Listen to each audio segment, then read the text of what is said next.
Bonjour et bienvenue à cette capsule de Recherchons les kin où l'on rencontre, dans le cadre du cours de plan de perfectionnement en sciences de la santé, des chercheurs et chercheuses diplômés en sciences de l'activité physique afin d'explorer les différentes avenues de carrière post-académique possibles. Aujourd'hui, je rencontre Catherine Lefrançois, qui est professionnelle de recherche au Conseil du statut de la femme. Elle a également été conseillère en surveillance de l'état de santé et en prévention de l'usage de substances psychoactives à la Direction générale de la santé publique du ministère de la Santé. Elle avait auparavant complété sa maîtrise en apprentissage et contrôle sensorimoteur à l'École de kinésiologie et des sciences de l'activité physique. Bonjour Catherine. Bonjour Benjamin. Ça va bien? Oui, ça va bien toi?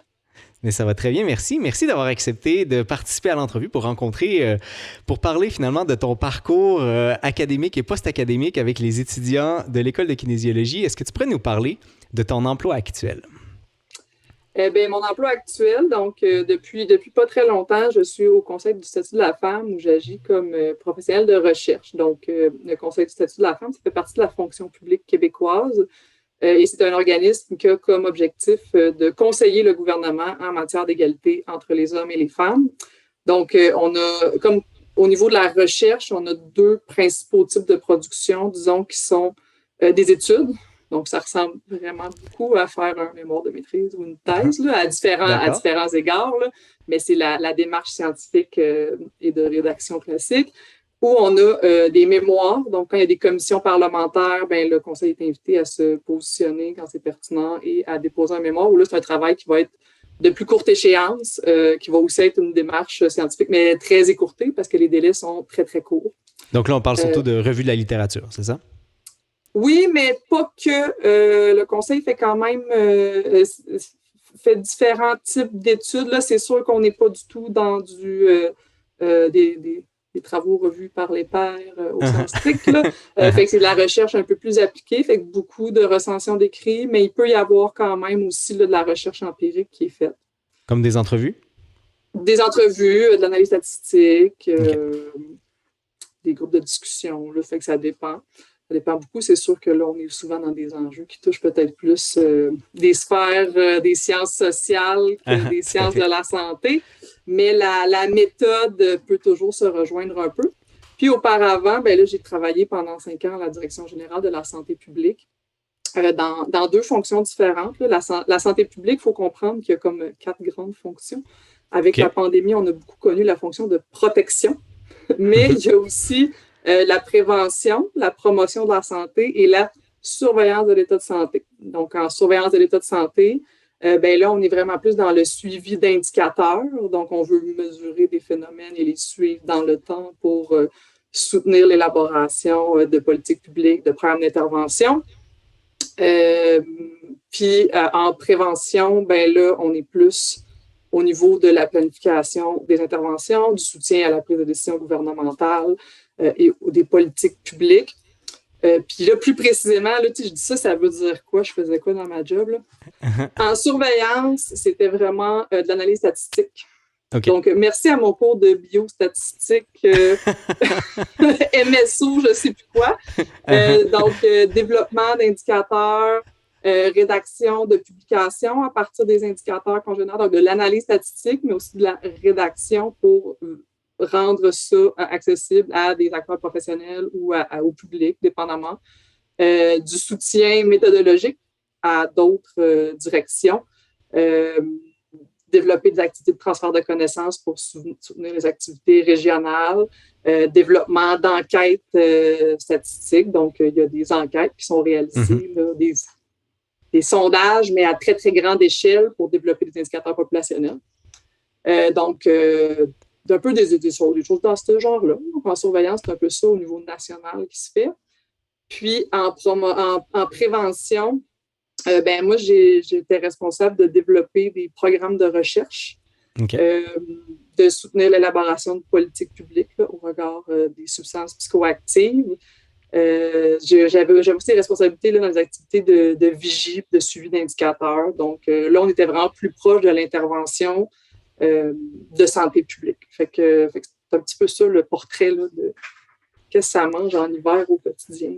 Là. Ces différentes appellations-là. Est-ce que quand tu parles de planifier des projets de recherche, c'est en collaboration avec des universités ou c'est vraiment à l'interne, à l'intérieur du ministère? Bien, il y a différentes façons de faire. Moi, dans mon cas, on était vraiment dans des attributions avec les fonds de recherche. D'accord. Donc, vraiment, là, avec quelle enveloppe on dédie, comment, c'est quoi le type. Parce que quand on fait je pense que les gens qui sont là ont déjà rempli une demande de subvention, probablement par un fonds de recherche. Il faut les concevoir, il faut identifier les priorités de recherche. Hein, c'est quoi les axes qu'on souhaite qu'il y ait du développement de connaissances qui se fasse? Ça prend des gens qui réfléchissent à ça, qui s'appuient sur c'est quoi les données probantes qui nous manquent, c'est quoi les données probantes qu'il faut aller chercher, dans quel secteur on doit creuser davantage les recherches, qu'est-ce qu'on veut favoriser comme développement d'expertise au Québec. Fait que c'est un peu des affaires comme ça, là. Intéressant. Est-ce que le fait d'avoir suivi un cursus de kinésiologie était aidant dans ce type de travail? Moi, je réalise que dans tout ce qui se dit, le lien avec la kinésiologie, il est ténu. On est beaucoup dans la compétence transversale. Donc, tout ce qu'on apprend en méthode scientifique, c'est sûr qu'aussitôt qu'après ça, on a un emploi dans lequel on nous demande de se positionner sur des enjeux qui sont beaucoup plus complexes, des enjeux sociétaux, sur élaborer des interventions. Ce qu'on veut, c'est de la donnée probante. Puis pour ça, il faut être capable de lire et de comprendre des articles scientifiques. Donc, c'est là que toute la démarche scientifique devient essentielle à bien réaliser ce travail-là. Moi, dans mon cas, j'ai parlé beaucoup de surveillance. Là, donc, on est plus dans la sphère de l'épidémiologie. Mais c'est de l'analyse quantitative. Là. C'est vraiment de comprendre les biostatistiques, comprendre qu'est-ce qu'une statistique veut dire, comment l'interpréter. Parce qu'on entend souvent, on peut faire dire, c'est pas vrai, on peut pas faire dire ce qu'on veut aux statistiques. Là. C'est juste mentir. Quelque chose de très précis, puis après ça, on peut interpréter de différentes façons. C'est d'être capable de faire ces distinctions-là, puis de pouvoir se positionner dans les deux cas, en fait. Puis c'est sûr que moi, j'ai été beaucoup en substances psychoactives. J'ai quand même travaillé un petit peu en activité physique dans certains temps. J'ai des publications à mon nom là, au ministère là, qui sont en activité physique. Okay. Donc, c'est sûr que mon bagage me suit, puis à différents égards, je suis sollicitée là-dessus. Mais c'est vraiment plus dans l'aspect... c'est sûr que toutes les connaissances qu'on acquiert, du moment qu'on reste dans la sphère des sciences de la santé, il y a beaucoup du bagage de la kinésiologie qui nous est utile là, pour comprendre l'état de santé, beaucoup de problématiques, d'enjeux. Puis, quand on est plus en promotion, prévention, les principes sont un peu les mêmes. Quand Évidemment. on vient un peu à ce qu'on a vu dans nos cours de sociologie du sport ou de promotion d'activité physique, les grands principes sont là aussi. Fait que ça reste qu'il y a beaucoup de choses qui se transposent, parfois telles quelles, parfois c'est rendu transversal. Mais tu sais, c'est définitivement le gros de mes compétences vient de ce parcours-là, vient du fait d'avoir passé beaucoup de temps à se questionner sur de la méthodologie, à lire, à essayer de comprendre, à décortiquer. Tu sais, quand tu montes ton protocole à toi, tu essaies vraiment de comprendre qu'est-ce qui se passe, comment, pourquoi. C'est l'occasion là, de jouer avec toutes les connaissances sur la production de la connaissance scientifique qui, après ça, deviennent vraiment riches pour, au niveau de notre compétence, mais aussi au niveau du soutien aux autres, parce qu'après ça, dépendamment avec qui on collabore dans notre milieu professionnel, c'est pas tout le monde qui a le même bagage. C'est pas tout le monde qui va comprendre aussi bien les statistiques, qui va comprendre c'est quoi les limites, qui va comprendre comment aller chercher cette information-là. Fait que je pense que la rigueur méthodologique, c'est quelque chose qui s'apprend, qui est long, mais qui est extrêmement pertinent et utile.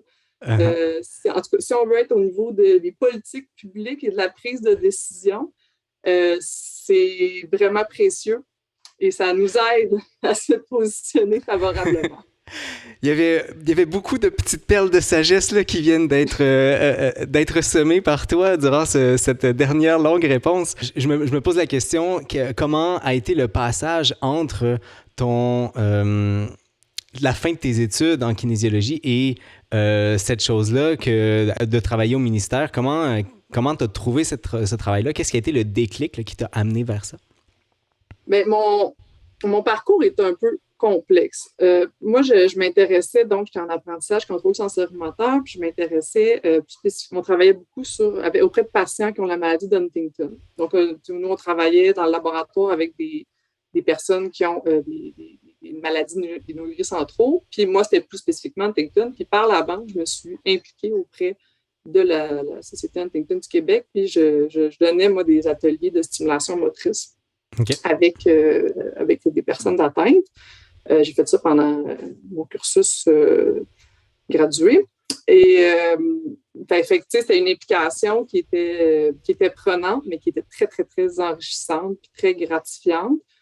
Par la bande, ça a fait que j'ai eu un contrat pour développer un guide d'activité physique fondé sur une recension d'écrits avec une autre professeure du département au C3S Cavendish, qui était le centre de recherche d'expertise en gérontologie sociale. Là, tout a changé de nom depuis, là. Mais bref, ça pour dire, ça m'a amené là. Ça m'a fait découvrir une chose qui s'appelait la santé communautaire et la santé publique. C'était pas quelque chose qui existait vraiment dans mon esprit, là. Je connaissais la promotion d'activité physique, mais la santé publique, c'était pas dans le giron des possibles. Puis j'ai découvert ça. Puis moi, en travaillant auprès des patients, ce que je trouvais, c'était qu'il y avait des grandes inégalités et des grandes injustices du fait que les gens qui pourraient le plus bénéficier des interventions de kinésiologie sont souvent les gens qui n'y ont pas accès. Fait que ça m'a comme donné envie de me diriger vers une action qui est systémique ou qu'individuelle. Fait que moi, j'ai décidé d'aller faire une maîtrise en santé communautaire un peu plus professionnelle, là, donc pas dans pour m'insérer en milieu professionnel puis comprendre un peu plus ce qui se passe. Fait que j'étais allée en santé communautaire. Puis, à l'époque, là, pour rentrer dans la fonction publique, il fallait faire des examens puis rentrer dans une banque de candidature. C'est plus le cas. Maintenant, c'est vraiment plus facile. Il y a des offres d'emploi, on postule, ça finit là. Fait que ma mère, elle m'avait dit « Inscris-toi dans ces listes pour les étudiants. » Fait que j'ai fait ça parce que c'était pas très exigeant. Et après, mon parcours académique, moi, j'ai fait la coopération internationale en saines habitudes de vie. Okay. Donc là, la kinésiologie est revenue un peu à la charge. Ça ressemble à de la santé publique en kinésiologie, cette affaire-là. C'est un mélange des deux, tu sais, c'est ça. Puis, après ça, j'ai travaillé comme professionnelle de recherche. Okay. Donc, un parcours assez standard post-maîtrise, là, professionnel de recherche. Puis, à un moment donné, j'ai reçu un courriel, offre d'emploi, direction générale de santé publique. Je ne savais pas c'était quoi, mais il y avait le mot santé publique. C'était une job à temps plein. J'ai postulé. Je l'ai eu. D'accord. Parce que je pensais jamais me ramasser à la fonction publique québécoise, bien honnêtement. C'était pas ça que j'avais en tête. Je savais pas vraiment c'était quoi les opportunités. Puis j'ai vu, on peut travailler en santé publique au ministère de la Santé. J'ai fini là. Puis voilà, je suis encore dans la fonction publique. Fait comment le passage, je ne sais pas à quel point tu veux j'élabore sur le passage tout de suite. Là, je suis curieux, je prends la balle au bon parce que tu mentionnes que tu ne te voyais pas nécessairement dans la fonction publique. Puis je pense que de façon générale, il y a peut-être quelque chose de péjoratif à l'idée de travailler pour un ministère, pour la fonction publique et tout. Toi, ton expérience, elle est contraire à ça? C'est vraiment, c'est vrai qu'il y a une espèce de gros stéréotype là, des fonctionnaires. C'est quoi un fonctionnaire?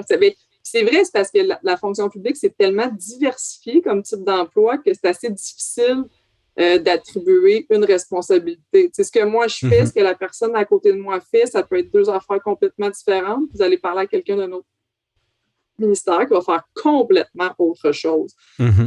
C'est sûr que c'est du national. Donc, on n'est pas dans le service direct aux individus. On est dans des orientations, des politiques publiques, dans vraiment des choses qui se passent au niveau national, très macro ou du soutien aux interventions, mais on n'est pas dans la délivrance directe du service. C'est là que ça devient des emplois qui sont intéressants pour des gens qui ont des études supérieures parce que là, on est vraiment dans l'orientation, la réflexion, l'alimentation en données, de faire du evidence-based, du fondé sur les évidences, de faire des lignes directrices. On est vraiment dans la planification plus large plutôt que dans le fine-tuning d'une intervention. Mm-hmm. Ben ça, c'est vraiment intéressant d'avoir en tout cas cet aspect global-là au niveau, appelons ça national. Je vois que déjà l'entrevue approche de la fin. J'aimerais ça t'entendre sur les compétences, que ce soit des compétences acquises là, durant tes études ou par après, donc ou des compétences que tu te serais dit j'aurais dû développer ça à l'époque. Mettons que tu avais un étudiant à côté de toi, là, qu'est-ce que tu lui dirais pour dire travaille cette chose-là? Ben, je dirais fais autre chose que ton mémoire ou ton doctorat. Non, mais j'ai beaucoup parlé de la méthode scientifique. Ça c'est sûr, ça s'acquiert par ses propres recherches, mais ça s'acquiert aussi en s'intéressant à ce que les autres font. Tu sais, moi, une des choses qui m'a beaucoup nourrie dans mon passage là, à l'EXAP, c'était, on avait mis en place là, avec des professeurs des midi recherche, je ne me souviens plus comment on appelait ça. Mais donc, où il y avait. Midi club de lecture à l'époque. Le club de lecture, c'est ça. Voilà. Fait que là, tu es confronté à. Parce qu'on se spécialise quand même assez vite là, dans notre parcours. Là, ça permet d'échanger sur ce que d'autres personnes font, sur d'autres façons de travailler que les autres ont. Souvent, je veux pas, on va être un peu collé sur ce que notre laboratoire fait, puis ce qui se fait dans l'immédiat, mais après ça, je veux dire, il y a plein de disciplines là, au sein de la kinésiologie. La kinésiologie, c'est très, très large. Là. Fait qu'on peut faire vraiment plein d'affaires différentes. Puis moi, je me réfère encore dans mes travaux aujourd'hui, des fois, à des choses que j'ai vues dans un club de lecture, tu sais, en 2012. Là, tu sais, ça m'arrive encore de me dire, c'est vrai, il y a quelqu'un qui avait parlé de ça. Puis, bon, des fois, la science a changé entre-temps, mais ça peut être la piste juste de s'ouvrir les horizons, de un. De deux, c'est bien beau, là, savoir comment monter une bonne recherche, mais il y a beaucoup d'emplois qui nécessitent autre chose que la réalisation peut réduire la recherche. Ça peut être de l'organisation de rencontres. Bon, ça a l'air facile à dire, mais une rencontre qui fonctionne bien, qui est efficace, dans laquelle les gens contribuent bien, ben ça prend une certaine forme vraiment des compétences transversales. Il y a différentes formes d'implication qui permettent d'aller chercher un peu de ça, mais vraiment, je pense qu'il faut dépasser le cadre académique. C'est sûr, là, organiser des colloques, c'est vraiment pertinent. Des fois, là, ça a l'air d'être un peu du temps qu'on n'investit pas dans nos études, mais tout ce qui se fait à côté qui nous permet de développer autre chose, de sortir de sa zone de confort. Moi, des fois, j'ai l'impression que c'est pas mal 50-50, c'est quoi qui est le plus utile dans ma job. Là. C'est-tu les connaissances que j'ai acquises ou c'est toutes ces petites choses-là à côté que des fois, ma directrice me disait, il faudrait peut-être que tu slackes, que tu te concentres sur ton écriture, mais en même temps, c'est ces choses-là, après ça, qu'on revient à, oui, quand on a organisé ça, quand on a fait telle affaire ou ça, ou parce que des gens qui ont une maîtrise, là, il y en a plein de CV. Ce qui distingue des fois, c'est d'être capable de parler d'autres choses qu'on a faites, d'autres réalisations en dehors de notre parcours académique.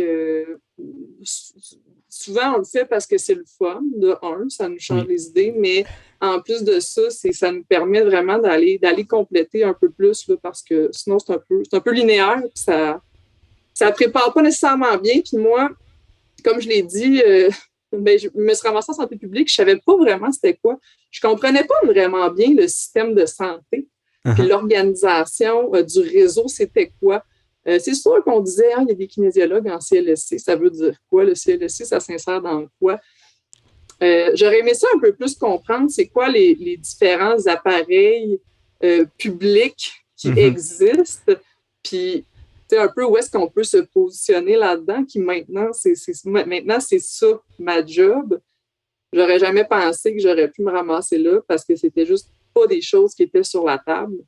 Et pourtant, c'est là que l'organisation se fait. C'est là que l'organisation des services, c'est là que le financement, fait que de comprendre c'est qui les acteurs, les organisations, comment elles interagissent ensemble, comment on s'insère là-dedans, comment on coordonne une action.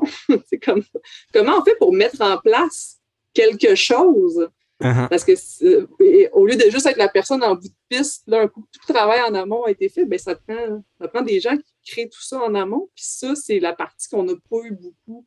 En tout cas, moi, je trouve qu'on n'a pas été beaucoup exposé. Et pourtant, c'est là que les orientations se prennent. Donc, on vous suggère, les étudiants, d'aller explorer les environs dans lesquels vous pouvez travailler. C'est le conseil de Catherine. Je rappelle que je rencontrais Catherine Lefrançois, qui est professionnelle de recherche au Conseil du statut de la femme. Merci, Catherine, d'avoir participé à l'entrevue. Merci de m'avoir reçu. Ça me fait plaisir. Ça me fait plaisir également. Et je vous souhaite à toutes et tous une excellente journée.